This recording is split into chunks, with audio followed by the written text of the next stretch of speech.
Last Tuesday, I signed the papers that sold the family estate for $2.3 million, the same house my children had been secretly planning to inherit for decades. When they showed up Thursday morning with a moving truck, expecting to find me packing my belongings to move into senior living, they instead found a real estate agent posting a sold sign on the front lawn. The looks on their faces when they realized their inheritance had just been donated to the Riverside Animal Sanctuary were worth every penny I'll never see again. Before we jump back in, tell us where you're tuning in from, and if this story touches you, make sure you're subscribed, because tomorrow I've saved something extra special for you. My name is Eleanor Whitmore, and I'm 73 years old. For the past 15 years, I've been living in what my family calls the family mansion, a sprawling Victorian estate in the heart of Millbrook Falls, Connecticut. This isn't just any house. It's a 6-bedroom, 4-bathroom masterpiece built in 1892, complete with original hardwood floors, crystal chandeliers, and a wraparound porch that overlooks 3 acres of meticulously maintained gardens. The property has been in the Whitmore family for 4 generations, and until last week, everyone assumed it would stay that way for 4 more. I'm about to tell you how a single sentence spoken at what was supposed to be our family's Christmas dinner changed not just my life, but the entire trajectory of my children's financial future. This is the story of how being told I was too old for the most important family gathering of the year led me to make the most expensive decision of my life, and why I'd do it again in a heartbeat. Millbrook Falls is one of those postcard-perfect New England towns where everyone knows everyone, and the Whitmore name has meant something for over a century. My great-grandfather Theodore Whitmore built our estate with money from his textile mills. My grandfather expanded the property during the Roaring Twenties. My father maintained it through the Depression and 2 World Wars. And I've spent the last 45 years turning it into something even more beautiful than it was when I inherited it.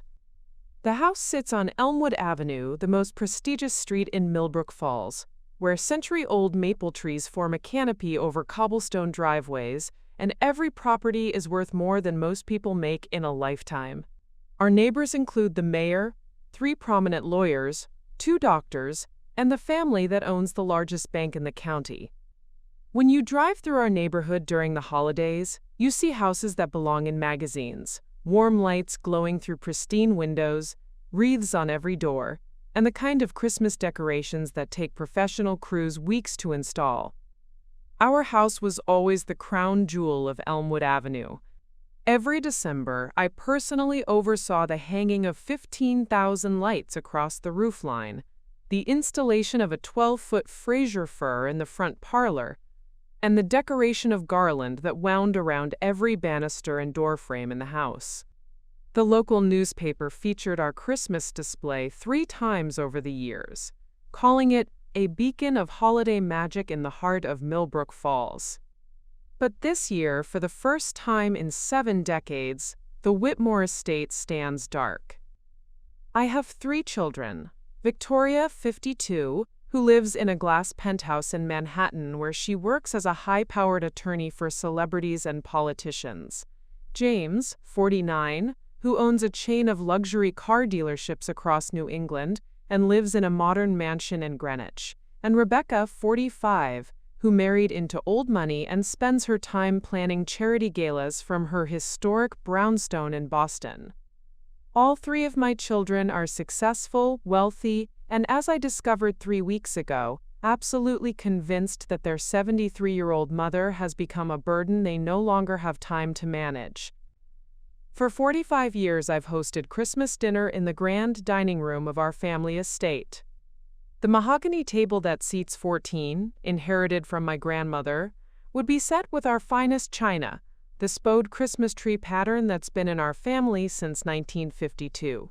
Crystal wine glasses caught the light from the antique chandelier, and the sideboard would groan under the weight of honey-glazed ham, roasted turkey with chestnut stuffing, my grandmother's famous cranberry sauce recipe, and pumpkin pie made from scratch using pumpkins grown in our own garden. This wasn't just dinner, this was tradition. This was the one day of the year when the entire Whitmore family came together under one roof, when grandchildren opened presents beside the same fireplace where their parents had opened gifts decades before, when 4 generations of family recipes filled the same kitchen where my great-grandmother had learned to cook as a new bride. I spent 3 weeks preparing for this year's Christmas dinner. I hired caterers to supplement my own cooking because, at 73, lifting a 20-pound turkey has become more challenging than I care to admit. I had the entire house professionally cleaned. I bought gifts for my 6 grandchildren, carefully selecting items I knew each of them had been wanting. I even had my hair styled at the salon and bought a new dress, a deep emerald green that brought out my eyes and made me feel elegant and dignified. 3 days before Christmas, I was in the kitchen arranging imported flowers in crystal vases when my phone rang. It was Victoria, my eldest, calling from her corner office in Manhattan. I could hear the familiar sounds of city traffic through her window, honking horns and sirens that never stopped, the constant rush of a world that never slowed down long enough to remember what really mattered. "Mother," she said, her voice carrying that particular tone she'd developed over the years, the one that suggested she was solving a problem rather than having a conversation with her parent. "We need to talk about Christmas dinner." I set down the white roses I'd been arranging and gave her my full attention. "Of course, darling. Are you bringing David this year? I haven't seen him since Thanksgiving, and I know the children are excited to see their grandfather." There was a pause, a long pause, the kind of silence that, when you're 73 years old and you've raised 3 children and buried 1 husband, tells you that everything you thought you knew about your life is about to change. "Actually, Mother, that's what I wanted to discuss. James and Rebecca and I have been talking, and we've decided that this year, we're going to celebrate Christmas at James's house in Greenwich. It's more convenient for everyone, and honestly," another pause, "we think it might be time for you to consider that hosting these big family gatherings is becoming too much for someone your age." I stood there in my kitchen holding a crystal vase full of roses that suddenly felt heavier than I could manage, and felt something crack inside my chest, not my heart. That would come later. This was something deeper, something that had been holding me together for 73 years, and was now beginning to fracture. "Too much for someone my age," I repeated, not quite believing what I'd heard. "Don't take it the wrong way, Mother. We're just thinking about your health, your energy level. You're 73 years old. Maybe it's time to let the next generation take over the family traditions." And that's when she said it, the sentence that would cost my children $2.3 million. "Besides, you're getting too old for Christmas dinner anyway." Preparing and narrating this story took us a lot of time, so if you are enjoying it, subscribe to our channel. It means a lot to us. Now back to the story. Victoria's words, "You're getting too old for Christmas dinner anyway," hit me like a physical blow, but they weren't entirely unexpected. In fact, they were the latest echo of a pattern that had been playing out in my life for 7 decades, ever since I was 3 years old, and my own mother first told me I was too much trouble for family gatherings. You see, I wasn't born an only child. I had an older sister, Constance, who was everything my parents wanted in a daughter. Quiet, obedient, perfectly behaved, and blessed with the kind of delicate features that made strangers stop my mother on the street to compliment her little angel. Constance was 5 years older than me, with golden blonde hair that curled naturally and blue eyes that seemed to sparkle even when she was being scolded, which happened rarely because Constance never did anything worth scolding. And then there was me, Eleanor Patricia Whitmore, born with unruly brown hair that refused to hold a curl, a voice that carried further than my mother preferred, and an unfortunate tendency to ask too many questions at inappropriate times. Where Constance would sit quietly during adult conversations, I would interrupt with observations about why the wallpaper looked sad, or how the neighbor's cat seemed lonely. Where Constance would play with her dolls in perfect silence, I would create elaborate adventures that involved the entire contents of the toy chest and sound effects that could be heard 3 rooms away. My earliest memory of being too much happened when I was 4 years old. It was Easter Sunday, 1954, and my mother had spent weeks preparing for what she called the most important dinner party of the year. Her own parents, my grandparents, were coming from Boston, along with my father's business partner and his family. The dining room had been transformed into something from a magazine: fresh flowers, her finest china, and a ham that had been glazing in the oven since dawn. Constance, 9 years old and already a master of proper behavior, wore a pink dress with white lace trim and sat at the children's table without making a sound.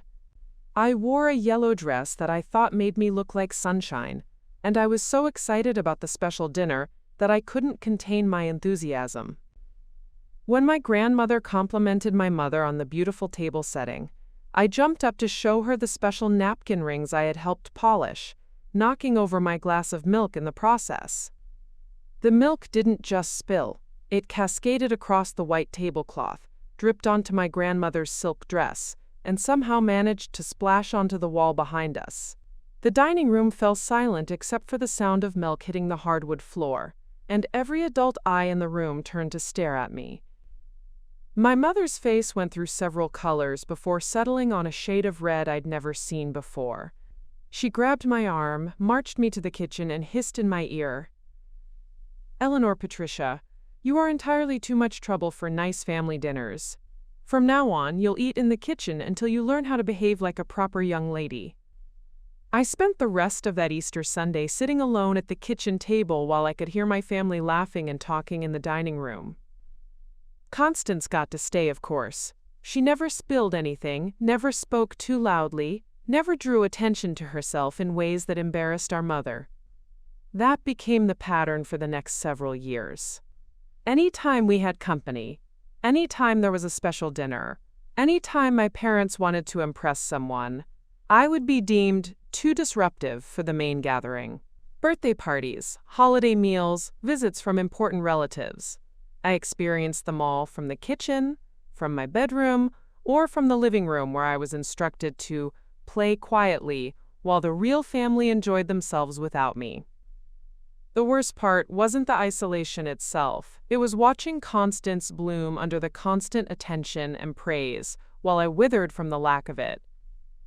By the time she was 12, Constance could host a tea party for my mother's friends that left them all commenting on what a delightful and well-mannered child she was. By the time I was 12, I had learned to make myself invisible during family gatherings, hoping that if I was quiet enough, small enough, unnoticeable enough, maybe they would forget to send me away. When I turned 16, my parents threw Constance a magnificent debutante ball to celebrate her 21st birthday. The entire social register of Millbrook Falls was invited. Professional musicians were hired. The house was decorated with thousands of white roses. Constance wore our grandmother's pearls, and a gown that cost more than most people's cars. For my 16th birthday, I got a small cake and dinner at home with just my parents. No friends, no party, no celebration that might compete with the memory of Constance's triumph. When I asked if I could invite a few friends from school, my mother sighed and said, "Eleanor, dear, you're just not the party type. Some people are meant to be celebrated, and some people are meant to do the celebrating. You've always been more comfortable in the background." I believed her. For years, I believed that I was simply someone who wasn't meant to be the center of attention, someone who was naturally more suited to supporting roles than starring ones. I convinced myself that I preferred the kitchen to the dining room, that I enjoyed the quiet of being alone more than the chaos of family gatherings. When I married Robert Whitmore at 22, I thought I had finally found someone who saw me as worthy of celebration. Robert was everything my father approved of: successful, ambitious, from a good family with old money and older traditions. Our wedding was magnificent, held in the same church where his parents had married, with 500 guests and a reception that was featured in the society pages of 3 different newspapers. But even on my wedding day, I felt like a supporting character in someone else's story. The newspaper article focused more on the historic venue and the prominent guest list than on the bride. My mother spent the entire reception apologizing to guests for my unconventional choice to wear my hair down instead of in the elaborate updo she had recommended. Even Robert, in his speech to the wedding party, spent more time thanking his business associates for attending than he did talking about his new wife. I told myself that marriage would be different, that Robert would see me as the star of our story, would want to celebrate me the way my family never had. And for a while it seemed like he did. He bought me beautiful jewelry, took me on exotic vacations, introduced me to his friends as his lovely wife Eleanor. But I slowly realized that I was beautiful jewelry to Robert, something expensive and impressive that reflected well on his taste and status, but not something that held intrinsic value of its own. When we entertained his business partners, I was expected to look perfect, say the right things, and then fade gracefully into the background while the men discussed important matters. When we attended social events, Robert would introduce me proudly, then spend the evening networking while I made small talk with other wives about topics that bored us all.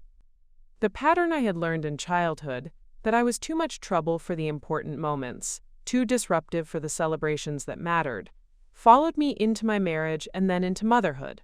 When Victoria was born, I swore I would break the cycle. I would make sure my daughter knew she was the star of her own story, that she deserved to be celebrated, that her voice mattered. But patterns run deeper than intentions, and by the time I realized I was unconsciously recreating the same dynamics that had shaped my childhood, my children were already grown, and the damage was already done. I was 38 years old when I hosted my first Thanksgiving dinner as a widow, 6 months after Robert's sudden heart attack had left me alone in our sprawling estate with 3 young children.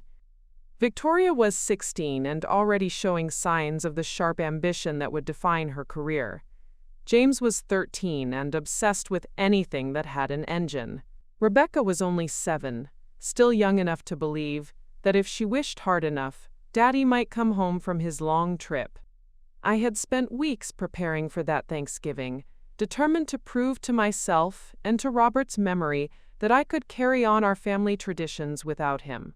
I researched recipes, planned the menu down to the smallest detail, and even hired Robert's former secretary to help me coordinate the guest list. I invited Robert's parents, his brother's family, my own parents, and several of Robert's business associates who had become close family friends over the years. The dinner was flawless. The turkey was perfectly golden. The side dishes were restaurant quality, and I had even managed to recreate Robert's mother's famous apple pie recipe that she had guarded like a state secret.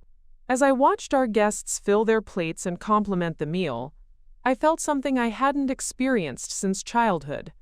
Pride in being the center of a celebration, in being the person everyone was depending on to create something beautiful and meaningful. After dessert, Robert's father, Harold Whitmore, stood up to make a toast. I expected him to honor Robert's memory, perhaps to acknowledge how difficult this first holiday without him had been for all of us.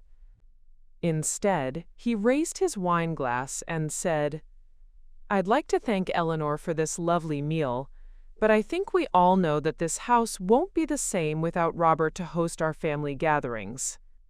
Perhaps it's time we started having our holidays somewhere else, somewhere with a man to properly lead the family traditions." The room fell silent. I felt every eye turned toward me, waiting to see how I would respond to being essentially told that my late husband's family no longer considered me capable of hosting them. Victoria, only 16 but already fiercely protective, started to stand up in my defense, but I quietly motioned for her to sit back down. "Of course," I said, my voice steady despite the humiliation burning in my chest. "Whatever the family thinks is best." The following year, they celebrated Thanksgiving at Harold and Millicent's house in Hartford. I wasn't invited. The official reason was that they wanted to keep things simple and small family only.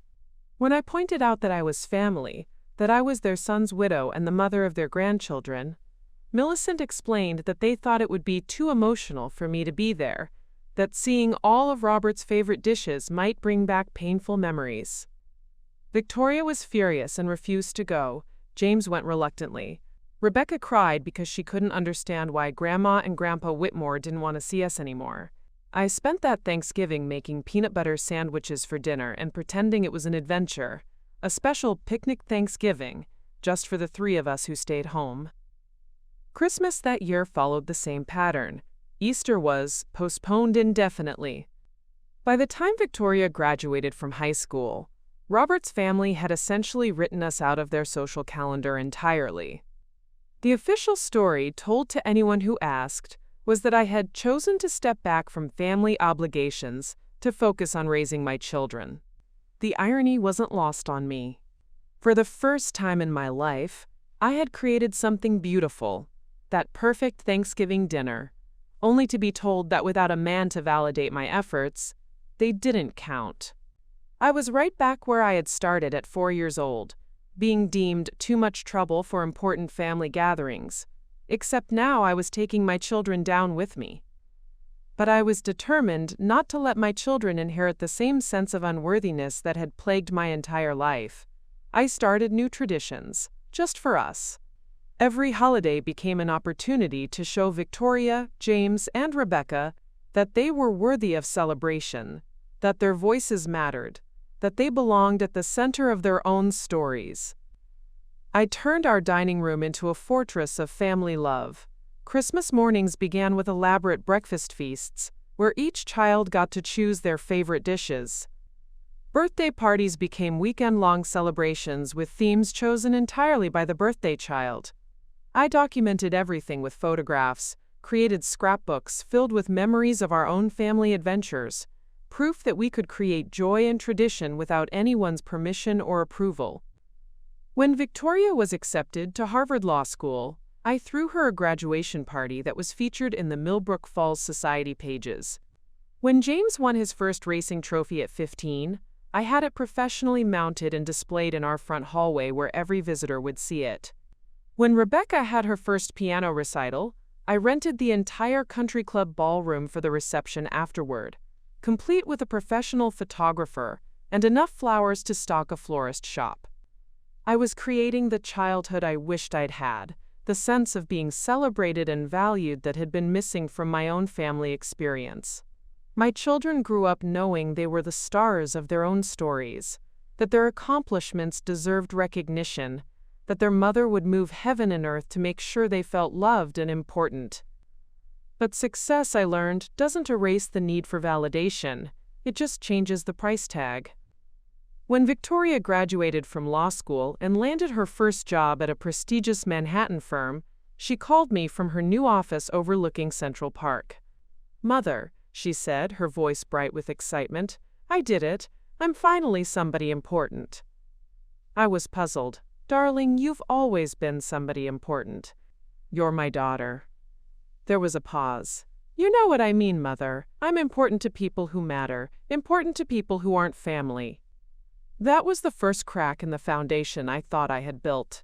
Despite all my efforts to make my children feel valued and celebrated, they had still absorbed the message that family love wasn't enough, that real worth came from impressing strangers, that the approval that mattered most was the approval of people who had no obligation to give it. Over the years, as my children climbed higher in their respective careers and social circles, I watched them begin to view our family traditions with the same dismissive attitude that Robert's family had shown toward my efforts. Victoria would arrive late to our holiday dinners, checking her phone throughout the meal, making it clear that she had more important places to be. James would bring his wife, Patricia, who would spend the entire evening making subtle suggestions about how I could modernize our traditions or simplify the menu.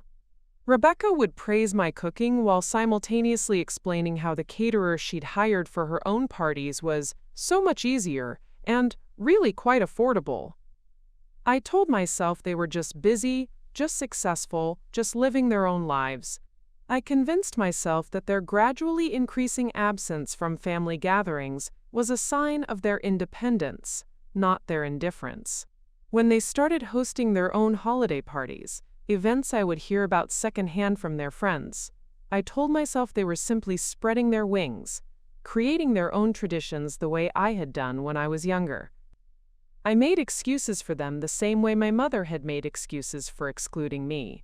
Eleanor's just too busy with her career to make it to Christmas dinner. James is so successful, he barely has time for family anymore. Rebecca's social calendar is so full, we're lucky when we can squeeze in a quick visit. I had become my own mother, accepting scraps of attention from my children while convincing myself that their success was more important than their presence. I had taught them to value themselves so highly that they no longer valued the person who had taught them that lesson. The pattern was completing itself, and I was too proud to admit that in trying to break the cycle of being overlooked, I had simply created a new generation of people who would eventually overlook me. The turning point came when I was 68 years old, and Victoria called me with what she described as an incredible opportunity for the whole family. She had been offered a partnership at her law firm, the youngest woman in the company's history to achieve that distinction, but the celebration party was scheduled for the same weekend as our annual Christmas Eve dinner, a tradition I had maintained for 30 years. "Mother, this is the chance of a lifetime," Victoria explained, her voice crackling through the phone from her corner office in Manhattan. "The senior partners are flying in from London, there are going to be clients worth hundreds of millions of dollars, and the networking opportunities are absolutely unprecedented. I need the whole family there to show that I have strong family support." I felt a familiar flutter of pride mixed with apprehension. Victoria needed me. After years of gradually distancing herself from our family gatherings, she was asking me to be part of something important to her career. "Of course, darling. We can move Christmas Eve dinner to Christmas Day, or perhaps the weekend before." "Actually, Mother, that's not what I meant." Victoria's tone shifted, becoming more businesslike, the voice she used when negotiating contracts. "I need you to cancel Christmas altogether this year. I need James and Rebecca and all their families to come to New York for my party. This isn't just about me. This is about establishing the Whitmore name in Manhattan society. Think of what this could mean for James's business connections, for Rebecca's social standing." I stood in my kitchen, looking out at the garden where I had already placed the luminarias that would light the path for Christmas Eve guests, at the dining room where I had spent 3 weeks polishing silver and pressing linens. "Victoria, I've already sent the invitations. Your cousins are flying in from California, the Hendersons are coming up from Washington, even your Aunt Constance is making the trip from Boston. We can't just cancel Christmas." "Mother, you're not listening to me. This party isn't a request. It's a necessity. My career depends on making the right impression, and having my family there shows stability, success, tradition. You of all people should understand the importance of family loyalty." The irony of that statement, Victoria lecturing me about family loyalty while asking me to abandon 30 years of tradition, was so sharp it took my breath away. But I found myself nodding, even though she couldn't see me through the phone. "Of course, darling. Family comes first." I spent the next week calling everyone I had invited to Christmas Eve dinner, explaining that there had been a, quote, family emergency, and we needed to cancel this year's celebration. I listened to the disappointment in their voices, the confusion about why Christmas dinner constituted an emergency, the polite acceptance that couldn't quite hide their hurt feelings. Constance, my sister, was the most direct in her response. "Eleanor, I've been coming to your Christmas Eve dinner for 15 years. I've turned down 3 other invitations this year because your dinner is always the highlight of my holiday season. Are you telling me that Victoria's work party is more important than 30 years of family tradition?" I wanted to say no. I wanted to explain that I had spent decades building something beautiful and meaningful, that our Christmas Eve dinners had become legendary in Millbrook Falls social circles, that 3 generations of families had met and fallen in love and created lifelong friendships around my dining room table. Instead, I heard myself repeating Victoria's words. "This is about the future of the family, Constance. Sometimes we have to make sacrifices for the greater good." The party in Manhattan was everything Victoria had promised it would be. Held in the Rainbow Room, with views of the entire city sparkling below us, It was an event that would be talked about in legal circles for years. Victoria wore a custom-designed gown that cost more than most people's cars, and she moved through the crowd with the confidence of someone who belonged in that rarefied atmosphere. I wore my best black dress and the pearls Robert had given me for our 25th anniversary, and I tried to look like I belonged among the Manhattan elite. James and Patricia flew in from Greenwich, Rebecca and her husband came down from Boston, and we all played our parts as the successful, supportive Whitmore family. But as I stood in that glittering room, sipping champagne that cost more per bottle than I spent on groceries in a month, watching my daughter network with people whose names I recognized from newspaper headlines, I felt like a fraud. I was surrounded by my family, exactly as Victoria had wanted, but I had never felt more alone. The senior partner who was presenting Victoria with her partnership agreement made a speech about family values and traditional support systems. He looked directly at me as he spoke about the importance of mothers who sacrifice their own desires for their children's success, about the foundation of strong family relationships that allow ambitious young people to reach for the stars. Everyone applauded. Victoria beamed. James and Rebecca nodded proudly. And I stood there realizing that I had just been publicly celebrated for abandoning everything I had built over 3 decades, for proving that my traditions, my efforts, my 30 years of creating something beautiful were all expendable when they conflicted with my children's ambitions. After the party, Victoria insisted we all come back to her penthouse for a nightcap. As we sat in her living room with its floor-to-ceiling windows overlooking Central Park, she raised her glass of vintage champagne and made a toast. To my family, she said, for understanding that success requires sacrifice, and that sometimes we have to let go of old traditions to make room for new opportunities. Mother, I know canceling Christmas wasn't easy for you, but look at what we accomplished tonight. This is what real family loyalty looks like. I smiled and raised my glass, but inside I felt something fundamental shift. For the first time in my life, I understood that I had taught my children to value success over relationships, achievement over tradition, networking over nurturing. I had given them everything I never had: validation, celebration, support, and in doing so, I had created people who saw those gifts as their due rather than as expressions of love. The drive home to Millbrook Falls took 3 hours, and I spent every minute of it thinking about the 30 families who should have been gathered around my dining room table that night, sharing stories and laughter, and the kind of simple joy that can't be bought with champagne and penthouse views. I thought about the Christmas cookies I didn't bake, the carols we didn't sing, the tradition I had broken not for any emergency or crisis, but because my daughter needed to impress strangers more than she needed to honor the family that had raised her. When I walked into my empty house at 2 in the morning, still decorated for a Christmas celebration that would never happen, I made a decision that would change everything. I would never again sacrifice what I valued for what my children needed. I would never again abandon my own traditions to support their ambitions. And I would never again mistake their success for my own worth.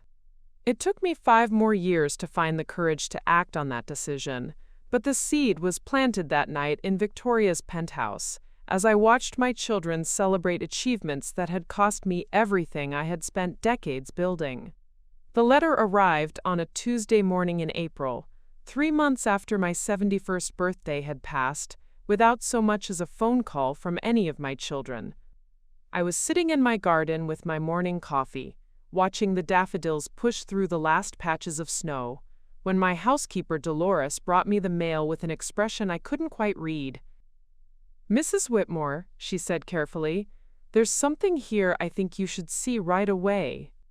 The envelope was cream-colored, expensive paper with elegant calligraphy addressing it to Mrs. Eleanor Whitmore, Elmwood Avenue Estate. Inside was an invitation that would change the trajectory of my final years in ways I never could have imagined.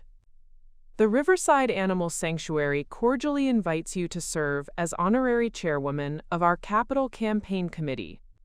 Your reputation for hosting elegant gatherings and your standing in the Millbrook Falls community make you the ideal candidate to lead our efforts to build a new state-of-the-art facility for rescued animals." I read the letter 3 times before the full meaning sank in. They weren't asking me to write a check or attend a fundraising dinner. They were asking me to lead something, to be the public face of a cause, to use my skills and my social connections for something that mattered. The sanctuary's director, a woman named Dr. Sarah Chen, had included her personal phone number with a note. "Mrs. Whitmore, I've heard wonderful things about your legendary Christmas gatherings and your gift for bringing people together. We desperately need someone with your talents to help us save the lives of hundreds of animals who have nowhere else to go." I called Dr. Chen that afternoon, and her voice was warm with genuine enthusiasm when she heard from me. "Mrs. Whitmore, thank you so much for calling. I was hoping you might be willing to visit the sanctuary so you can see what we're trying to accomplish here."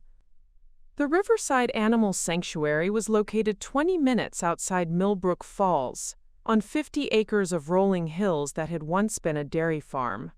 The current facilities were a collection of aging barns and makeshift kennels that housed over 300 dogs, cats, horses, and farm animals, all rescues from abandonment, abuse, or neglect.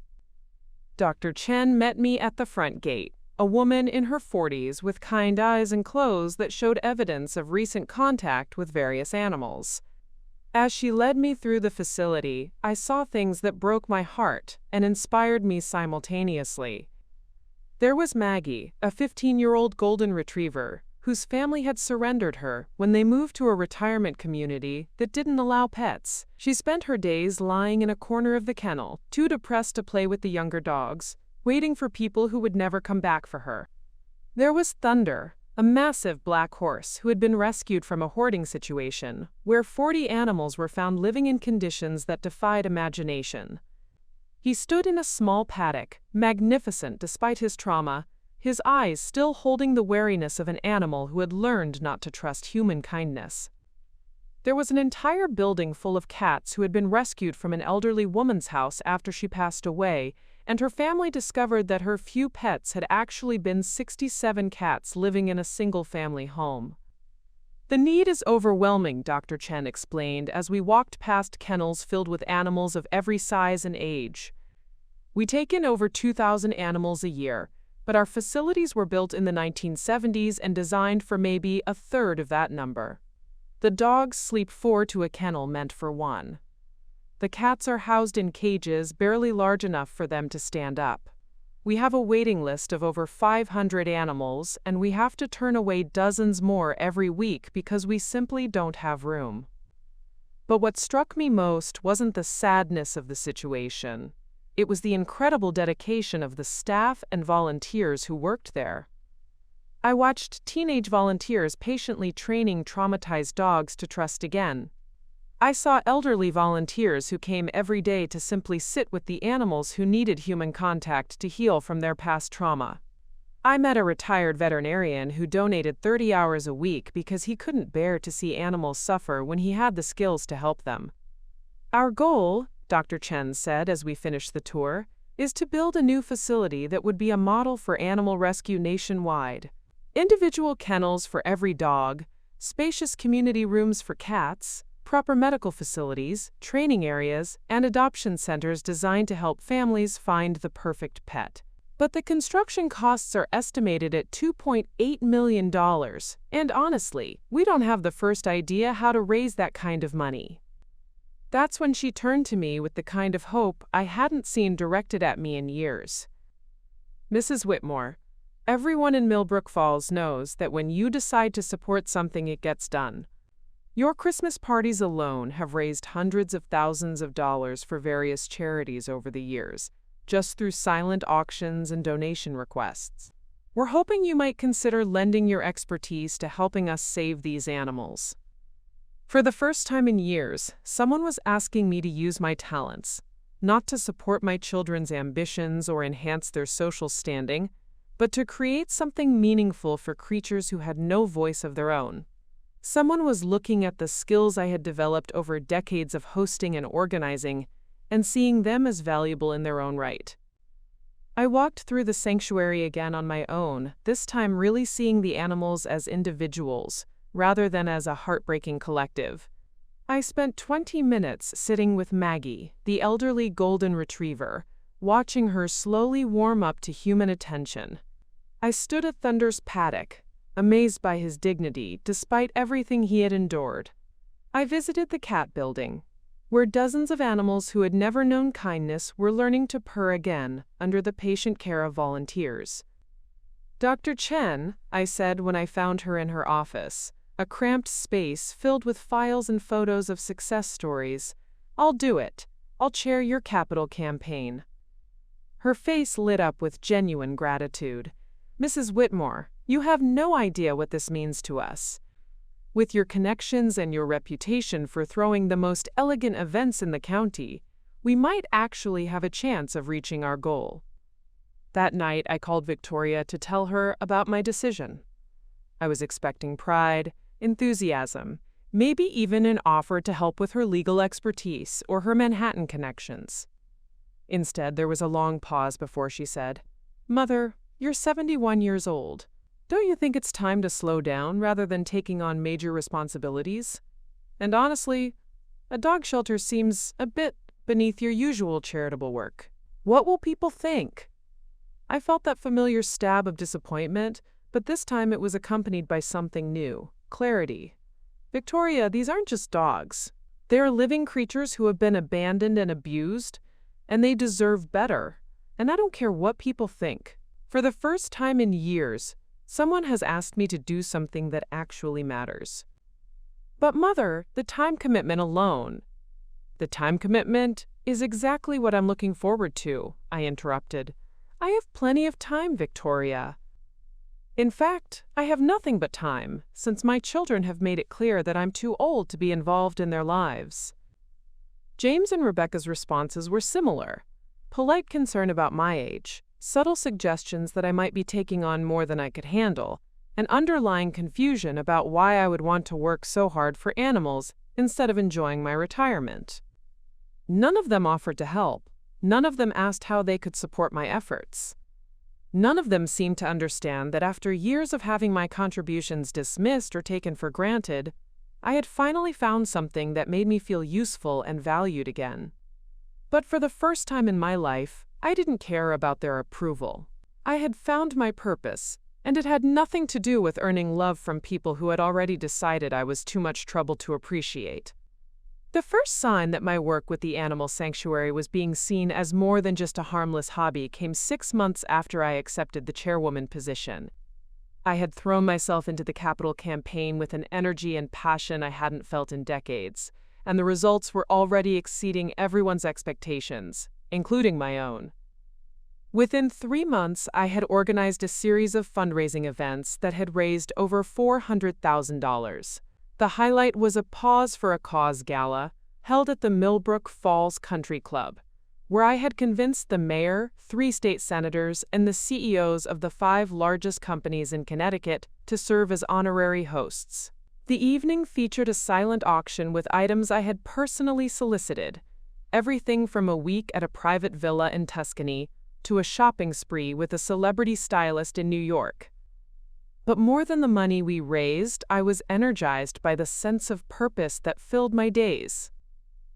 I spent mornings at the sanctuary, getting to know the animals and understanding their individual needs. I spent afternoons on the phone with potential donors, writing grant applications, and coordinating with contractors who were bidding on the construction project. I spent evenings hosting intimate dinner parties where I introduced wealthy potential supporters to Dr. Chen and the sanctuary's mission. For the first time since Robert's death, I woke up each morning excited about the day ahead.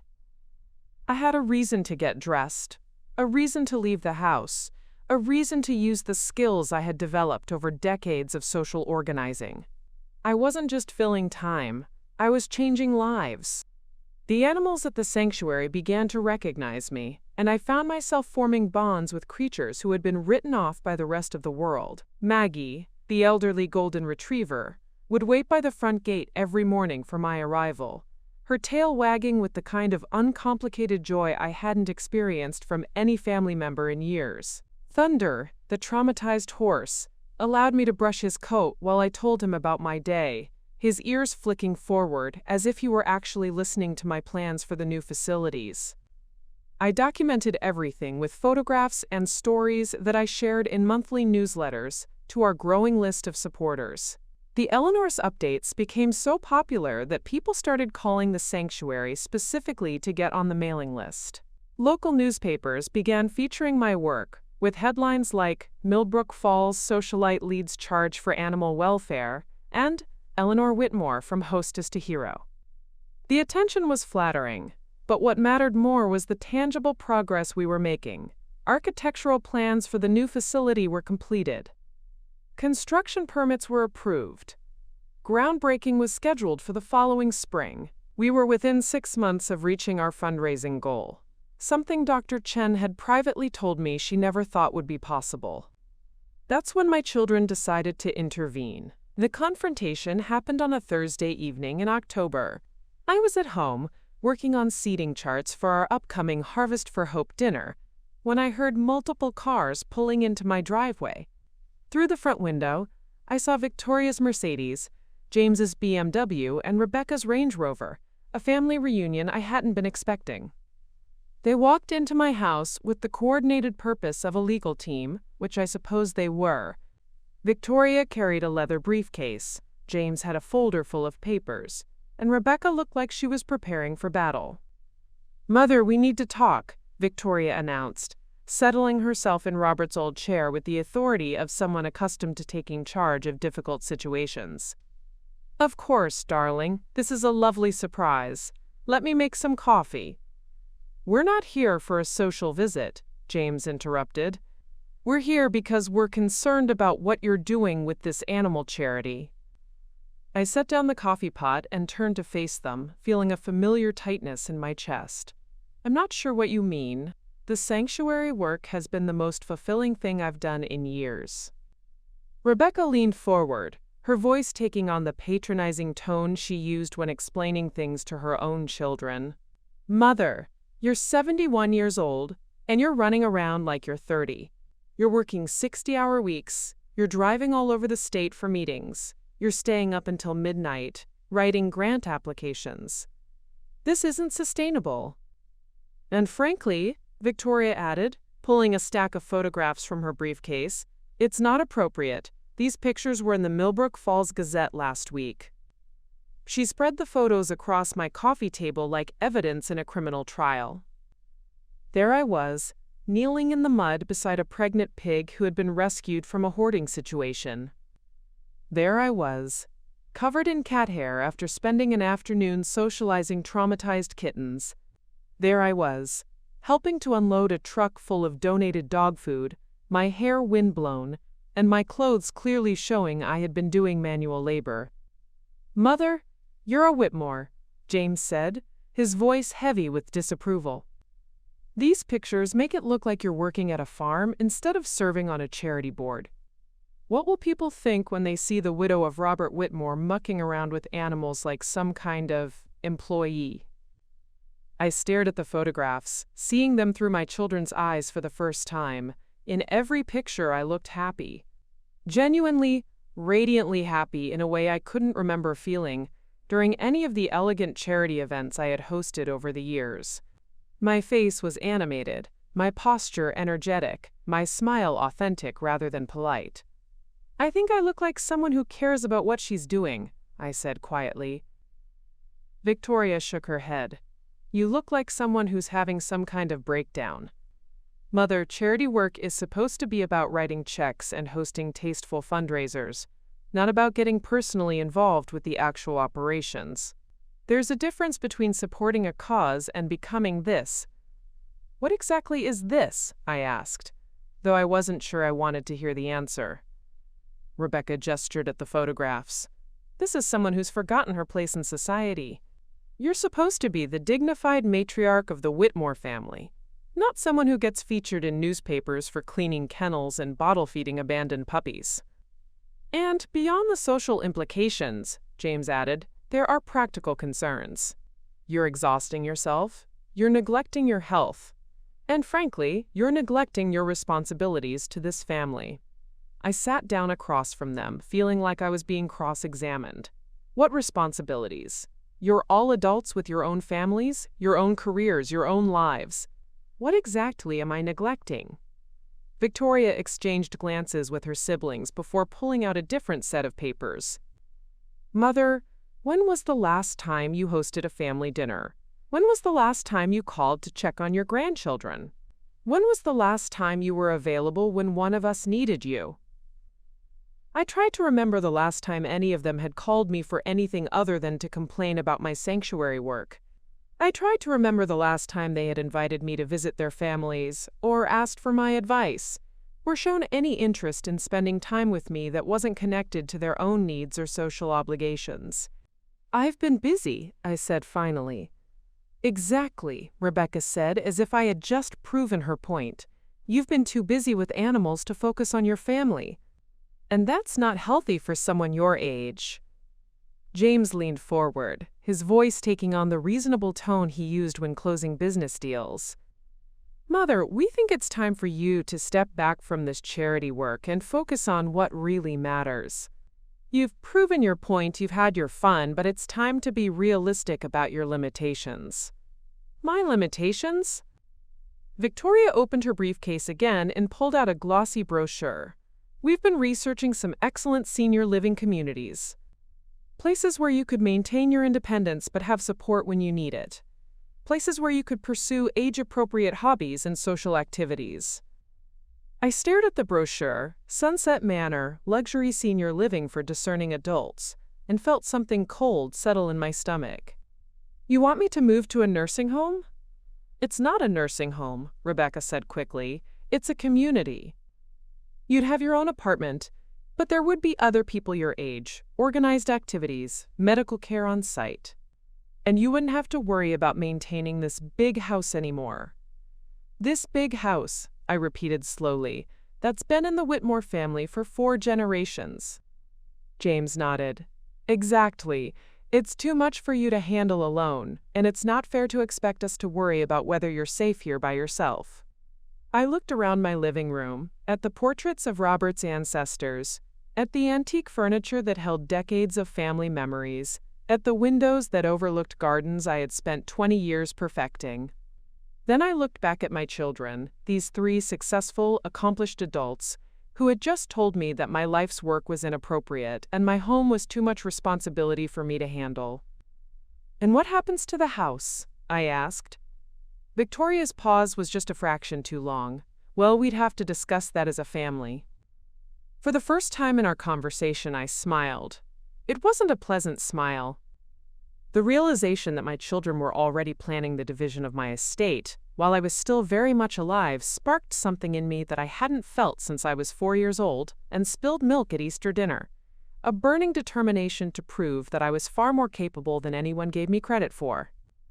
Over the next 3 months, I threw myself into the sanctuary's capital campaign with an intensity that surprised even Dr. Chen. If my children thought I was working too hard before, they would have been scandalized by my schedule now. I was at the sanctuary by 7 every morning, spending time with the animals before the staff arrived. I stayed until well past dinner, coordinating with contractors, meeting with donors, and personally overseeing every detail of the upcoming construction project. But more than just working harder, I was working smarter. The years I had spent hosting elaborate social events had taught me things about people and psychology that I had never fully appreciated. I knew how to read a room, how to identify the person with real decision-making power, how to make someone feel special and important enough to open their wallet for a cause they had never heard of an hour earlier. I began targeting donors not just based on their wealth, but based on their emotional vulnerabilities. The retired CEO who was struggling with the loneliness of an empty nest after his children moved across the country, I introduced him to a senior dog who had been surrendered when his elderly owner died. The wealthy widow who was battling depression after her husband's death, I connected her with our volunteer program, where she could channel her grief into caring for other abandoned creatures. The hedge fund manager who was going through a messy divorce and custody battle, I showed him our work with traumatized animals and helped him understand that healing was possible even after the worst kinds of betrayal. Within 2 months, I had secured commitments for over $800,000, bringing us within striking distance of our $2.8 million goal. But the real breakthrough came when I decided to leverage the one asset I had that my children clearly wanted more than they wanted my happiness: the Whitmore estate itself. The idea came to me on a particularly cold November morning as I was walking through the sanctuary, checking on the animals before the staff arrived. I found myself in the cat building, where Whiskers, a 15-year-old tabby who had been surrendered when his family had a new baby, was sleeping in a patch of sunlight streaming through a cracked window. The building was so old and poorly insulated that frost was forming on the inside of the windows, and I could see my breath as I sat beside his cage. This cat had spent his entire life being someone's beloved pet, sleeping on soft beds and being fed from china bowls, and now he was living in conditions that would have been considered substandard for a barn. Not because he wasn't loved, the volunteers adored him, but because the facility simply wasn't adequate for the number of animals who needed help. That's when I realized that I was sitting in a building worth less than my monthly grocery budget, worried about raising money for animals who deserved better, while I lived alone in a house worth $2.3 million. I called my attorney, Martin Hoffman, that afternoon. Martin had been handling the Whitmore family legal affairs for 30 years, and his voice carried a note of concern when I explained what I wanted to do. "Eleanor, you want to establish the house as collateral for what kind of donation?" "I want to pledge the full value of the estate to the sanctuary, Martin. If we can reach our construction goal by the end of the year, I'll donate $2.3 million to fully fund the new facility." There was a long silence. "Eleanor, that's your home. It's been in your family for 4 generations. Are you certain you want to make this kind of commitment?" I thought about my children's visit, about their plans to move me into age-appropriate housing, about their clear expectation that they would inherit the estate regardless of how they treated me. I thought about Victoria's dismissive attitude toward my sanctuary work, James's concern about my social standing, Rebecca's patronizing suggestions about my limitations. "I'm certain, Martin, but I want the pledge structured in a very specific way." Over the next week, Martin and I crafted an agreement that was both generous and strategic. The Whitmore estate would be pledged to the Riverside Animal Sanctuary, with the donation taking effect immediately upon my death. However, if the sanctuary reached its full construction funding goal by December 31st, I would make the donation immediately and use the proceeds to fund the new facility. The announcement made the front page of the Millbrook Falls Gazette and was picked up by newspapers throughout Connecticut. "Local socialite pledges family estate to animal rescue," read the headline, accompanied by a photograph of me standing in front of the house with Dr. Chen and several of the sanctuary's animals. The response was immediate and overwhelming. My phone rang constantly with calls from reporters, donors, and supporters who were inspired by what they saw as an extraordinary act of generosity. The Connecticut Humane Society called to ask if I would speak at their annual conference. 3 national animal welfare organizations reached out about featuring our campaign in their newsletters. But the most significant response came from donors who had been sitting on the fence about contributing to our campaign. The idea that I was willing to give up my family home for animals seemed to convince people that this wasn't just another charity fundraiser. This was something worth believing in. Within 2 weeks of the announcement, we had received pledges for another $600,000. Corporations that had never responded to our previous requests suddenly wanted to be associated with what the media was calling the most generous single donation in Connecticut animal welfare history.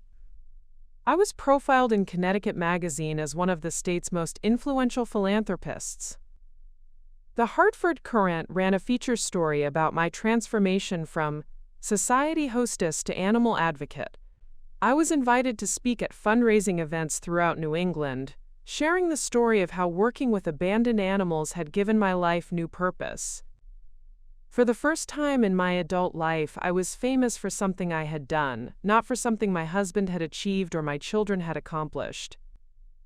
I was being celebrated for my own choices, my own values, my own willingness to sacrifice for something I believed in. The recognition was intoxicating, but what mattered more was seeing the tangible impact of my decision. Contractors broke ground on the new facility 3 weeks ahead of schedule. The construction was fully funded, with enough left over to establish an endowment for ongoing operational costs. Animals who had been living in overcrowded, substandard conditions would soon have individual kennels, modern medical facilities, and spacious areas designed specifically for their rehabilitation and healing. I had accomplished something meaningful and lasting, something that would continue helping vulnerable creatures long after I was gone. For the first time since Robert's death, I felt like my life had genuine purpose beyond maintaining traditions and hosting social events. But my children's reaction to the news was not what I had expected. Instead of pride in their mother's generosity, or excitement about the positive media attention the family was receiving, I detected something else entirely in their voices when they called to discuss my decision. Victoria was the first to contact me, and her tone was carefully controlled in a way that suggested she was working very hard not to say what she was really thinking. "Mother, we saw the newspaper article. We need to talk about this house situation immediately." The emergency family meeting took place on a Saturday afternoon in December, just 2 weeks before the sanctuary's funding deadline. I had spent the morning at the construction site, watching workers pour the foundation for what would become the new medical facility, and I was still wearing my muddy boots and work clothes when my children arrived at the house with the precision of a coordinated invasion. This time, they brought reinforcements. Victoria had her husband David, a tax attorney who specialized in estate planning. James brought Patricia and their family accountant. Rebecca arrived with her husband Mark and a woman she introduced as, quote, our family financial advisor. They filed into my living room like a board of directors preparing for a hostile takeover. "Mother, we need to address this sanctuary situation before it goes any further," Victoria began, her legal training evident in the way she took control of the room. "We've had our financial people review the implications of your pledge, and there are serious concerns about your decision-making process." I poured myself a cup of tea from the service I had set out earlier, taking my time to add cream and sugar while they arranged themselves around my living room like a tribunal. "What concerns exactly?" David, Victoria's husband, opened a leather portfolio and pulled out a stack of documents. "Mrs. Whitmore, do you understand the tax implications of donating property worth $2.3 million? Do you realize that this could trigger gift tax obligations that could significantly impact your remaining assets? I've consulted with my attorney, David. Martin has assured me that the donation structure is completely legal and tax-advantaged." Patricia, James's wife, leaned forward with the kind of concerned expression she typically reserved for discussing household staff problems. "Eleanor, beyond the financial issues, we're worried about your living situation. If you donate the house, where exactly are you planning to live?" I took a sip of my tea and smiled. "I haven't decided yet. Perhaps I'll travel. Perhaps I'll find a small apartment near the sanctuary. I have options." Rebecca's financial advisor, a sharp-looking woman in her 40s, consulted her tablet before speaking. "Mrs. Whitmore, our analysis suggests that you may not have as many options as you think. Once you account for the tax implications of the donation, your remaining liquid assets would provide an annual income of approximately $48,000. That's a significant reduction from your current standard of living." "I see." I set down my teacup and looked around the room at these 6 people who had gathered to save me from my own generosity. "And what exactly are you proposing I do about this situation?" James cleared his throat, adopting the reasonable tone he used when explaining business decisions to clients. "Mother, we think you should withdraw the pledge. Tell the sanctuary that you've reconsidered, that the financial implications are more complex than you initially realized." "And then what?" Victoria pulled out the brochure for Sunset Manor that she had shown me 3 months earlier. Then you make a sensible decision about your living situation. You're 71 years old, Mother. It's time to be realistic about what you can and can't handle. Mark, Rebecca's husband, nodded supportively. Eleanor, you've already done an incredible amount for this animal charity. You've raised over $1 million. You've gotten them national attention. You've established yourself as a major philanthropist. No one could ask for more than that. I looked at each of them carefully, these successful, accomplished adults, who had driven from 3 different states to sit in my living room and explain why I shouldn't give away my own house. But someone is asking for more. The animals are asking for more. David shuffled through his papers. Mrs. Whitmore, with respect, animals don't actually ask for anything. This is about your emotional attachment to a cause that's become unhealthy in its intensity. Unhealthy? Rebecca leaned forward, her voice taking on the patient tone she used when explaining things to her children. Mother, you're working 12-hour days at a job that doesn't pay you. You're spending your own money on supplies and equipment for animals that aren't even your pets. You're making major financial decisions based on emotional impulses rather than rational planning. And frankly, Victoria added, the media attention has gotten out of hand. I had 3 partners at my firm ask me this week if my mother was having some kind of breakdown. The photos of you cleaning kennels and bottle-feeding animals, it's not the image we want associated with the Whitmore name. Patricia nodded emphatically. The society pages used to feature you hosting elegant dinner parties and supporting respectable charities. Now you're in the newspaper looking like someone who works with animals for a living. I stood up and walked to the window that overlooked my garden, where the last roses of the season were still blooming despite the December cold. And what's wrong with working with animals for a living? Nothing, James said quickly, if that's your chosen profession. But you're Eleanor Whitmore. You have a certain standing in this community, certain expectations about how you conduct yourself. I turned back to face them. Expectations set by whom? By society, Rebecca said, as if the answer were obvious. By the community that's known you for 40 years as Robert Whitmore's wife, and as the hostess of the most elegant events in Millbrook Falls. By us, Victoria added quietly, by your children, who have to live with the consequences of your choices. The room fell silent as the real issue finally surfaced. This wasn't about my health, my financial security, or my social standing. This was about their inheritance, their reputation, their discomfort with having a mother who had found something she cared about more than maintaining their approval. I see, I said, settling back into my chair. So this is really about protecting yourselves from the embarrassment of having a mother who gets her hands dirty. David opened his mouth to object, but I held up my hand to stop him.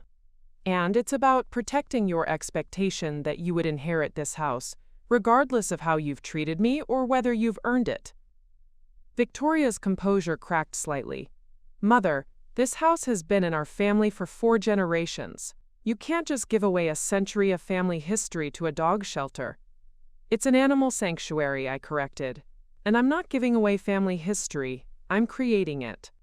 James stood up, his face flushed with frustration. Mother, you're being completely unreasonable. You're 71 years old, you're making irrational decisions, and you're destroying your family's legacy for a bunch of animals that will be forgotten in 5 years. Rebecca joined him, her voice rising. We're trying to protect you from making the biggest mistake of your life, and you're acting like we're the enemy. Patricia added, Eleanor, if you go through with this donation, you'll be giving up everything that makes you who you are. Your home, your lifestyle, your place in society. For what? For animals that can't even appreciate your sacrifice? I looked around the room at these 6 people who claimed to love me, who insisted they were trying to protect me, who were arguing passionately that I shouldn't give away something that belonged to me. Not one of them had asked what would make me happy. Not one of them had acknowledged the joy and purpose I had found in my sanctuary work. Not one of them had congratulated me on raising millions of dollars for a cause that saved lives every day. You know what? I said, standing up with a decision crystallizing in my mind. You're absolutely right. I am destroying my family's legacy. The legacy of being taken for granted, overlooked, and told I'm too much trouble for the people who claim to love me. I'm 71 years old, and I've spent every one of those years trying to earn love from people who see me as valuable only for what I can provide them. Victoria started to interrupt, but I continued. But you've missed something important in your calculations. The sanctuary reached its funding goal yesterday. The final pledge came in from a donor in California who read about our campaign in a national magazine. We have $2.8 million committed, plus an additional $400,000 in contingency funds. The room went completely silent. Which means, I said, walking to my desk and picking up the phone, that it's time for me to make good on my promise. I dialed Martin Hoffman's number while 6 pairs of eyes watched me in growing horror. Martin? It's Eleanor. Yes, we've reached the goal. I'd like you to execute the donation agreement immediately. The silence that followed my phone call to Martin lasted exactly 17 seconds. I counted them, before the room erupted into chaos that would have been comical if it hadn't been so revealing of my children's true priorities. Victoria was the first to find her voice, her legal training kicking in as she moved into damage control mode. Mother, hang up the phone. You cannot make a decision of this magnitude without proper legal review and family consultation. But I was already past the point of hanging up. Martin was explaining the timeline for transferring the deed, the tax documentation we would need to complete, and the logistics of my transition out of the house. As I listened to him outline the practical steps of giving away my home, I felt something I hadn't experienced in decades. The exhilarating freedom of making a choice based entirely on my own values rather than other people's expectations. Martin, how long do I have before the transfer is complete? I asked, watching my children's faces grow increasingly panicked as they realized I was serious about following through with the donation.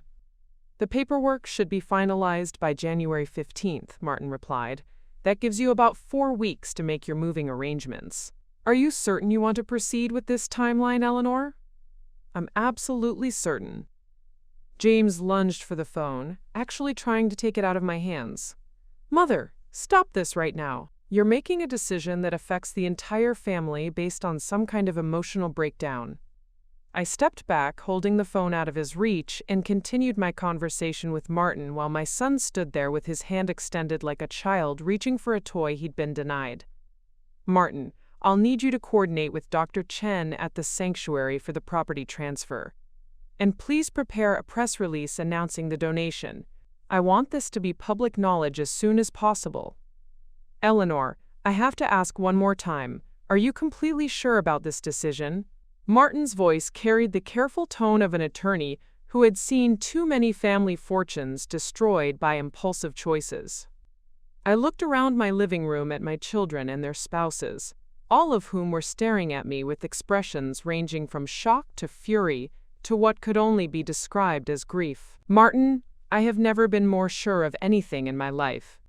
When I hung up the phone, the room exploded into arguments, accusations, and what Rebecca would later describe to her friends as the most horrifying family meeting in Whitmore history. Victoria immediately pulled out her own phone and began dialing. I'm calling our attorney.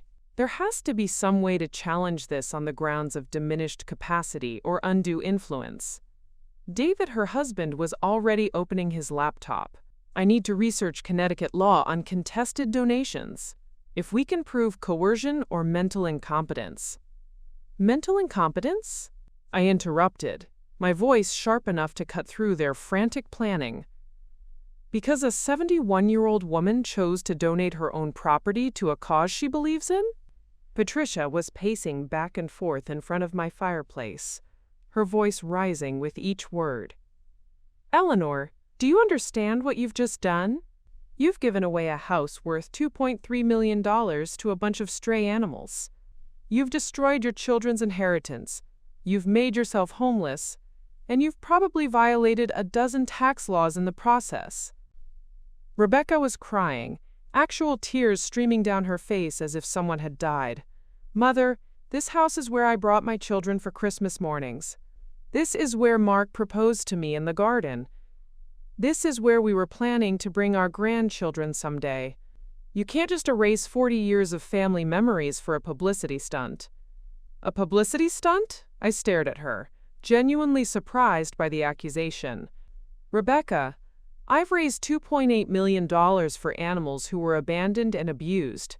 How exactly is that a publicity stunt? Mark, Rebecca's husband, stepped forward with the kind of reasonable expression that men use when they're trying to talk women out of irrational decisions. Eleanor, we understand that you care about these animals, and that's admirable. But there are other ways to support the cause without destroying your family's legacy. Such as? Write them a check, James said, as if the solution were obvious. A generous check, even a very generous check. But keep the house and the family where it belongs. I walked to the mantelpiece where photographs of 4 generations of Whitmores smiled down at us from silver frames. My great-grandfather Theodore, who had built this house with textile money. My grandfather William, who had expanded the property during the boom years of the 1920s. My father Charles, who had maintained the estate through the Depression and 2 wars. Robert, who had filled these rooms with laughter and dinner parties and the kind of social gatherings that had made the Whitmore name synonymous with elegance in Millbrook Falls. You know what's interesting about family legacy? I said, running my finger along the frame that held Robert's portrait. Every person in these photographs made decisions that other people thought were crazy. Theodore was told he was foolish to build such an elaborate house in a small Connecticut town. William was criticized for expanding during an economic boom that everyone said couldn't last. Charles was advised to sell the property during the Depression when maintaining it seemed impossible. I turned back to face my children. And Robert was told he was making a mistake when he married a woman who was too spirited for a proper businessman's wife. Victoria was still on her phone, but she paused her conversation long enough to glare at me. That's completely different, Mother. They were building something. You're destroying something. No, I said quietly. I'm completing something. The room fell silent again, but this time it was the silence of people who were beginning to understand that their arguments weren't working. For 71 years, I continued, I have lived my life according to other people's expectations. I was too much trouble for my parents' dinner parties, so I learned to be quiet. I was too spirited for Robert's business colleagues, so I learned to be gracious. I was too emotional for Robert's family, so I learned to be dignified. I was too old for my children's lives, so I learned to be invisible. Rebecca wiped her eyes, her voice small and broken. Mother, we never said you were too old for our lives. 3 weeks ago, you told me I was too old for Christmas dinner. The statement hung in the air like smoke from a fire that had been burning for decades, and was finally visible to everyone in the room. James shifted uncomfortably. That wasn't what we meant, and you know it. What did you mean? Patricia answered before James could respond. We meant that hosting Christmas dinner for 30 people is a lot of work for someone your age. We were trying to help you. By excluding me from the family gathering I've been hosting for 30 years? Victoria snapped her phone shut and rejoined the conversation. Mother, you're twisting everything we say to support this narrative that we don't appreciate you. We love you. We want what's best for you. I walked to the window and looked out at the garden where workers from the sanctuary had helped me install a memorial bench for animals who had died while waiting for their forever homes. The bench was surrounded by winter flowers that bloomed even in December, proof that beautiful things could thrive even in the coldest circumstances. What's best for me, I said without turning around, is doing something that matters with the time I have left. What's best for me is using my resources to save lives instead of preserving them for people who see me as valuable only for what I can leave them when I die. When I turned back to face them, I saw something in their expressions that I had never seen before, the dawning realization that they had underestimated me completely. The donation is final, I said. The house will be transferred to the Riverside Animal Sanctuary on January 15th. You have 4 weeks to remove any personal items you want to keep. After that, this becomes the administrative headquarters for the largest animal rescue facility in Connecticut. Victoria opened her mouth to argue, but I held up my hand to stop her.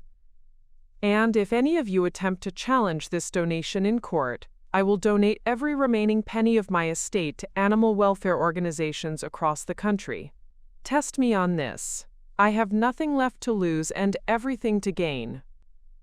The breaking point came 3 days before Christmas, exactly 1 week after I had confirmed the donation with Martin and watched my children leave my house in a fury of threats and accusations. I thought the worst was behind me, that they would need time to process their anger and disappointment, but would eventually understand that I had made a choice based on my own values rather than their expectations. I was wrong. Victoria called me on the morning of December 22nd with a tone I had never heard from her before, cold, calculated, and completely devoid of the daughter I thought I knew. "Mother, we need you to come to James's house this afternoon. There's something we need to discuss as a family." I was in my kitchen, packing china that had belonged to my grandmother, carefully wrapping each piece in tissue paper before placing it in boxes that would go with me to whatever smaller home I would find after the estate transfer. The physical act of dismantling 71 years of accumulated possessions was both heartbreaking and liberating. Every item I packed was a memory I was choosing to carry forward or leave behind. "Victoria, I thought we had said everything that needed to be said. I'm not changing my mind about the donation." "This isn't about the donation, Mother. This is about Christmas." Something in her voice made me stop wrapping the teacup I was holding. "What about Christmas?" "We've decided to move forward with our holiday celebration at James's house, as planned. But given the circumstances, we think it would be best if you didn't attend this year." The teacup slipped from my hands and shattered on the kitchen floor, the delicate porcelain scattering across the tiles like fragments of something that could never be repaired. "You're uninviting me from Christmas?" "We're not uninviting you, Mother. We're just postponing your participation until after you've had time to reconsider your recent decisions. The grandchildren are confused about why Grandma Eleanor is giving away their inheritance, and frankly, we don't want to subject them to the kind of conversation that would inevitably arise if you were there." I stood in my kitchen, surrounded by half-packed boxes and broken china, trying to process what my eldest daughter had just told me. "Victoria, are you saying that I can't see my grandchildren for Christmas because I donated my house to charity?" "I'm saying that your recent behavior has created a situation that's difficult for everyone involved. The children don't understand why their grandmother would choose animals over family, and we don't want them exposed to that kind of instability." The word hit me like a physical blow. Instability? "Mother, you're 71 years old, you've given away your home, you're planning to move into God knows where, and you're acting like this is some kind of victory instead of the disaster it actually is. That's not the kind of influence we want around our children right now." I sank into a kitchen chair, my legs suddenly unable to support me. "Victoria, I've been hosting Christmas for this family for 30 years. I've never missed a Christmas with my grandchildren. And that's exactly why this is so difficult for everyone. You've made a choice that affects the entire family, and now you expect us to pretend like everything is normal. It's not normal, Mother. Nothing about this situation is normal." Through the kitchen window, I could see the last of the autumn leaves clinging to the maple tree where I had hung a swing for my grandchildren when they were small.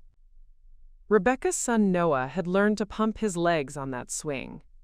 James's daughter Sarah had spent hours reading books in its shade. Victoria's twins had carved their initials in the bark during a family reunion 5 years ago.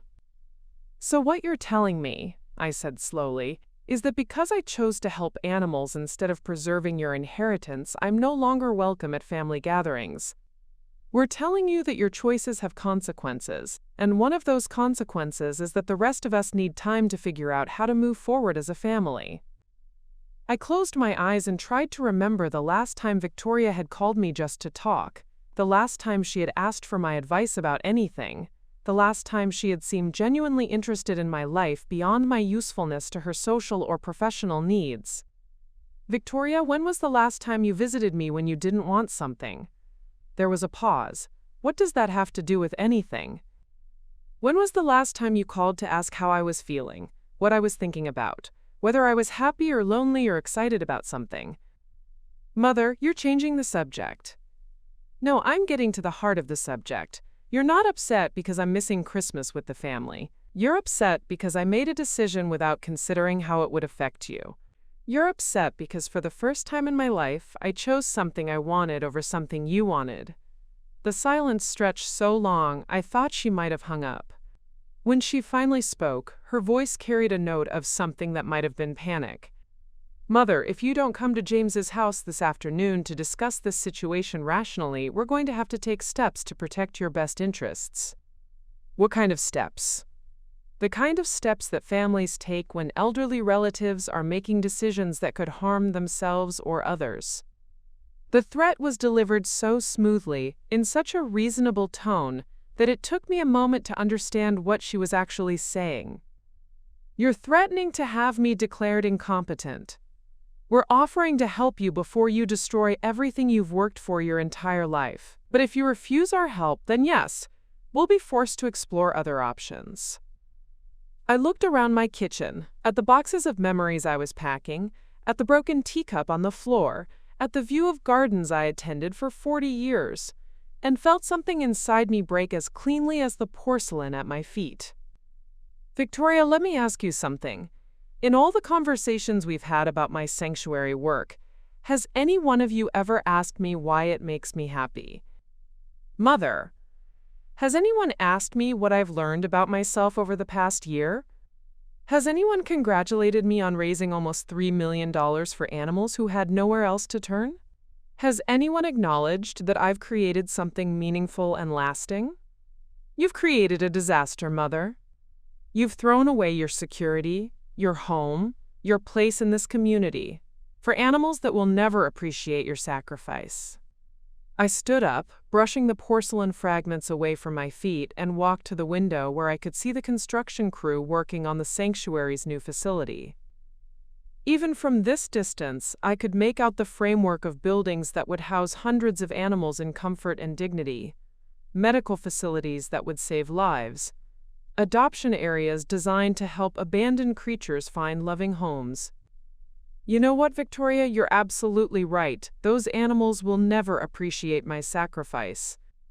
They'll never send me flowers on Mother's Day, or remember my birthday, or invite me to important events in their lives. I turned away from the window and faced the reality of what my family had become. But they'll also never take me for granted. They'll never tell me I'm too old for their most important gatherings. They'll never threaten to have me declared incompetent because I chose to use my own money for something I believe in. And they'll never, ever look at me as nothing more than a collection of assets they're waiting to inherit. Mother, you're being completely irrational. I'm being completely honest. And the honest truth is that you stopped seeing me as your mother years ago. I became your inheritance, your social asset, your backup plan for when you needed something. But I was never your person, someone you called because you wanted to hear my voice, someone whose happiness mattered to you independent of how it affected your own life. Victoria's voice when she responded was colder than I had ever heard it. If that's really how you feel, Mother, then perhaps it's best that you spend Christmas alone. Perhaps you'll have time to think about whether your new animal friends can replace the family you're destroying. The line went dead, and I stood in my kitchen holding the phone, surrounded by the evidence of a life I was dismantling by choice, and realized that my daughter had just given me the greatest gift imaginable. She had shown me exactly who she really was, and more importantly, she had freed me from any remaining obligation to pretend that our relationship was worth preserving. I bent down and began picking up the pieces of broken china, but instead of throwing them away, I placed them carefully in a small box. Broken things, I had learned, could still be beautiful, they could still hold memories, they could still serve a purpose. Unlike some relationships, which were simply beyond repair. Christmas morning arrived cold and crystalline, with frost covering my garden like sugar on a wedding cake. I woke up at 6:30, the same time I had awakened every Christmas morning for the past 30 years. But for the first time in decades, I had nowhere to go and no one depending on me to create magic. For exactly 10 minutes, I allowed myself to feel the full weight of what I had lost. I made coffee in the kitchen where I had prepared hundreds of holiday meals, walked through the dining room where generations of families had gathered around my table, and stood in the living room where Christmas trees had sparkled for 45 years. The silence was profound. No children running down the stairs, no adults calling out Merry Christmas, no chaos of gift-wrapping paper and excited voices. I had chosen this solitude, but that didn't make it any less painful. At 7 o'clock, my phone rang. Dr. Chen's name appeared on the screen, and I answered with a voice that was steadier than I felt. "Eleanor, I hope I'm not calling too early. I wanted to wish you a Merry Christmas and to tell you that every single person at the sanctuary is thinking of you today."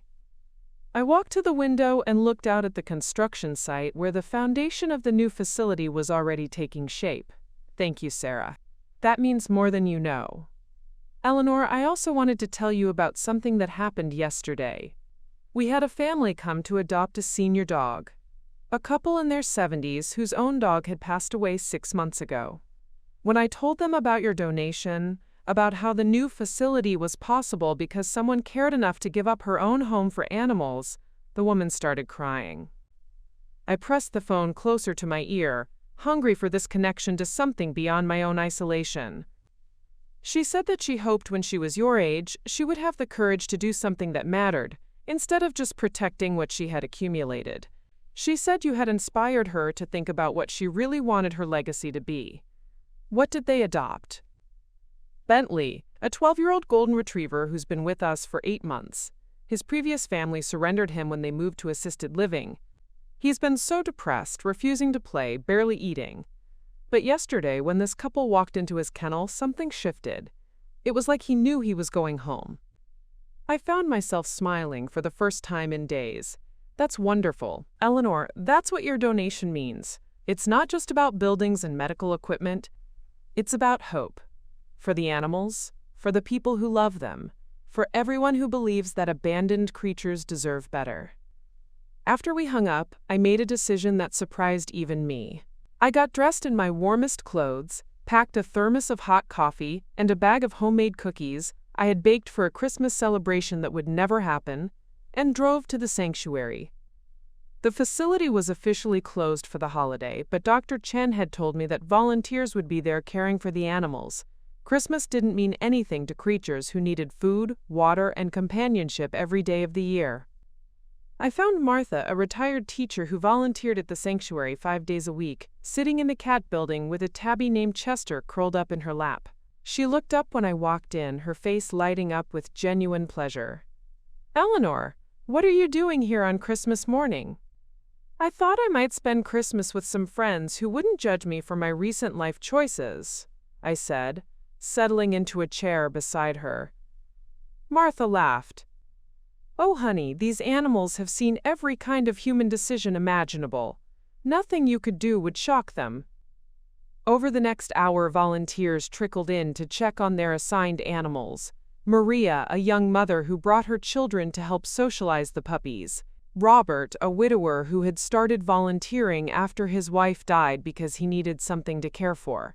Susan and Tom, a retired couple who had been coming every Christmas morning for 5 years because they said animals shouldn't be alone on holidays.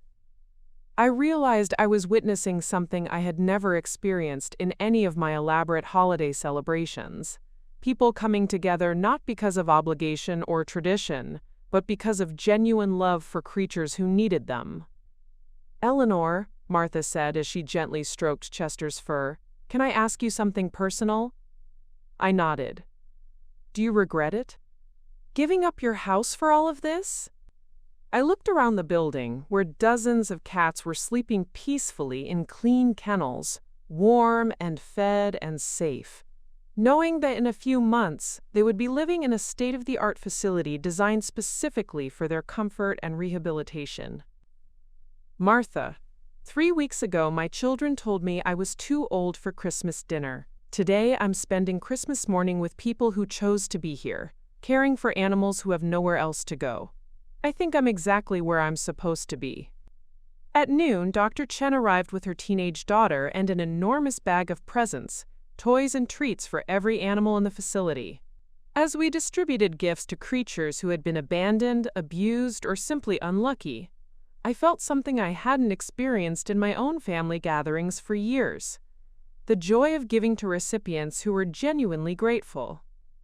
Thunder, the rescued horse, nuzzled my shoulder as I fed him carrots. Maggie, the elderly golden retriever, wagged her tail with enthusiasm that seemed impossible for a dog who had been surrendered by her family. The cats purred as volunteers brought them special holiday treats. "You know what I love about this?" Dr. Chen said as we watched her daughter playing with a litter of puppies who would be ready for adoption in a few weeks. "These animals don't care about our mistakes, our family drama, our complicated histories. They just care that we're here, that we're kind to them, that we see them as worthy of love." At 3 o'clock, my phone buzzed with a text message from Rebecca. "Mother, we saved you a plate from Christmas dinner. James can bring it by later if you'd like." I stared at the message for a long moment, understanding it for what it was: an olive branch extended not out of love or genuine concern, but out of guilt and social obligation. They had spent Christmas morning opening presents and sharing a meal while pointedly excluding me, and now they were offering me the scraps of their celebration like I was one of the animals at the sanctuary. I deleted the message without responding. Instead, I sent a group text to all 3 of my children. I'm spending Christmas exactly where I want to be, with individuals who appreciate kindness without conditions. The house keys will be with Martin Hoffman after January 15th. Merry Christmas. Then I turned off my phone and spent the rest of Christmas Day exactly where I belonged, surrounded by creatures who had been abandoned by their families, but who still believed in the possibility of love. As the sun set over the sanctuary, painting the sky in shades of pink and gold that would have been magnificent even if no one had been there to see it, I realized that I had finally learned the difference between being alone and being lonely. I was alone by choice, but I was no longer lonely. I was surrounded by purpose, by meaningful work, by the knowledge that every day I spent here made a difference in the lives of creatures who had no other advocates. My children could keep their Christmas dinner, their inheritance expectations, their social obligations, and their conditional love. I had found something better. 6 months later, I stood in the grand opening ceremony of the Eleanor Whitmore Memorial Animal Sanctuary, watching hundreds of people tour the state-of-the-art facility that had risen from the foundation of my former life. The irony of the name wasn't lost on me. I was very much alive, but the Eleanor who had spent 71 years seeking approval from people who would never give it had indeed died the day I signed those donation papers. The new facility was everything Dr. Chen and I had dreamed it could be: individual kennels with comfortable bedding and natural lighting for every dog. Spacious community rooms where cats could socialize and play. A modern veterinary clinic that could handle everything from routine checkups to complex surgeries. Training areas where traumatized animals could learn to trust again. And adoption centers designed to help families find their perfect companions in comfortable, home-like settings. But what made me proudest wasn't the buildings. It was the transformation I saw in the animals who had been waiting so long for hope. Maggie, the elderly golden retriever who had been depressed and listless when I first met her, was now the official greeter at the adoption center, her tail wagging as she welcomed potential families and somehow knowing exactly which nervous children needed a gentle nudge from a friendly nose. Thunder, the traumatized horse, had become the star of our equine therapy program, his natural gentleness helping other rescued horses learn to trust humans again. The media attention had continued well beyond the initial donation announcement. The facility had been featured in architectural magazines as an example of innovative animal welfare design. National animal rescue organizations were sending delegations to study our programs. I had been invited to speak at conferences across the country about the intersection of philanthropy and animal welfare. More importantly, the facility was saving lives at a rate that exceeded our most optimistic projections. In the first 6 months, we had placed over 800 animals in loving homes. Our veterinary clinic had provided medical care to over 2,000 rescue animals. Our training programs had rehabilitated dozens of dogs who had been considered unadoptable due to trauma or behavioral issues. I lived now in a small cottage on the sanctuary grounds, a modest 2-bedroom house that Dr. Chen had convinced me to let the organization build as part of the administrative complex. It was smaller than my walk-in closet had been at the Elmwood Avenue estate, but it was filled with light, surrounded by gardens where I could grow vegetables for the sanctuary's farm animals, and close enough to the kennels that I could hear the sounds of life and healing every day. My daily routine had never been more satisfying. I woke each morning to the sound of dogs playing in the exercise yards, and cats purring in the sunshine streaming through the windows of their community rooms. I spent my days working with potential adopters, helping match animals with families who would treasure them. I oversaw fundraising efforts that had expanded to support animal welfare programs throughout New England. I wrote grant applications, managed volunteer schedules, and occasionally helped with the hands-on care that had so horrified my children. The work was sometimes heartbreaking. We couldn't save every animal, and some arrived too damaged by abuse or neglect to fully recover. But it was also filled with daily miracles. Senior dogs finding families who understood that older animals had the most love to give. Feral cats learning to purr for the first time in their lives. Horses who had been starved and beaten discovering that human hands could offer comfort instead of pain. 3 months after the grand opening, I received an unexpected visitor. I was in the puppy building, helping to socialize a litter of mixed breeds who had been born at the sanctuary, when Dr. Chen appeared with a familiar figure trailing behind her. Victoria stood in the doorway, looking profoundly uncomfortable in her designer suit and heels, which were completely inappropriate for a visit to an animal facility. She had lost weight since I'd last seen her, and there were lines around her eyes that suggested she hadn't been sleeping well. "Hello, Mother," she said, her voice carefully neutral. I set down the puppy I had been holding and stood up, brushing dog hair off my jeans. "Victoria, this is unexpected." Dr. Chen excused herself, leaving us alone among the puppies who continued to play and tumble, oblivious to the tension between the 2 women watching them. "I wanted to see what you've built here," Victoria said, looking around at the bright, clean facility with an expression I couldn't read. "And what do you think?" She was quiet for a long moment, watching the puppies chase each other around the exercise area. "It's impressive, very professional." "But?" Victoria turned to face me, and for the first time in months, I saw something in her expression that reminded me of the little girl she had once been. "Mother, I need to ask you something, and I need you to be honest with me." I nodded. "Are you happy?" The question caught me off guard, partly because it was so simple, and partly because I couldn't remember the last time any of my children had asked about my happiness as if my answer actually mattered to them.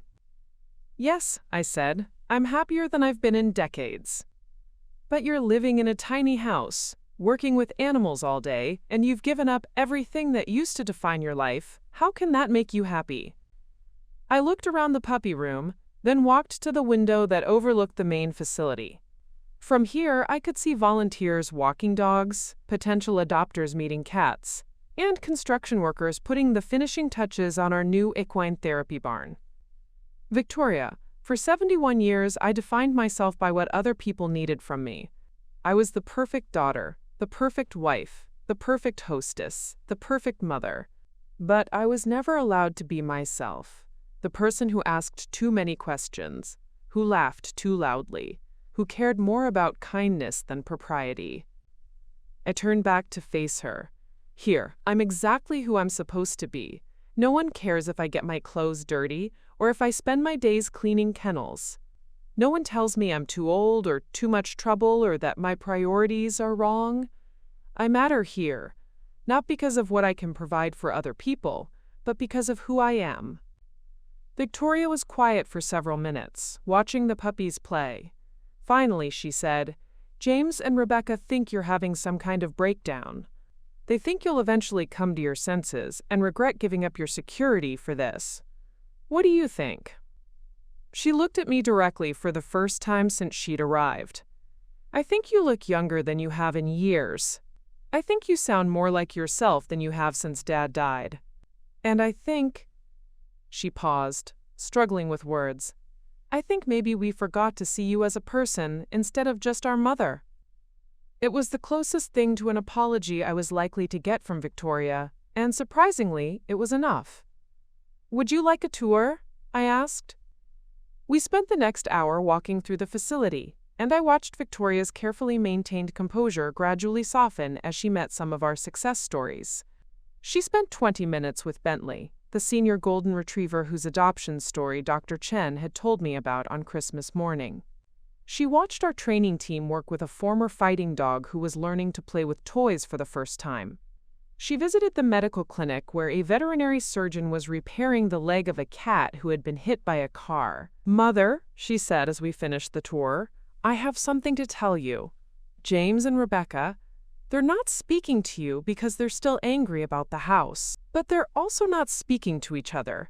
The inheritance issue has created a rift in the family that goes beyond just you." I wasn't surprised. Money had a way of revealing people's true priorities.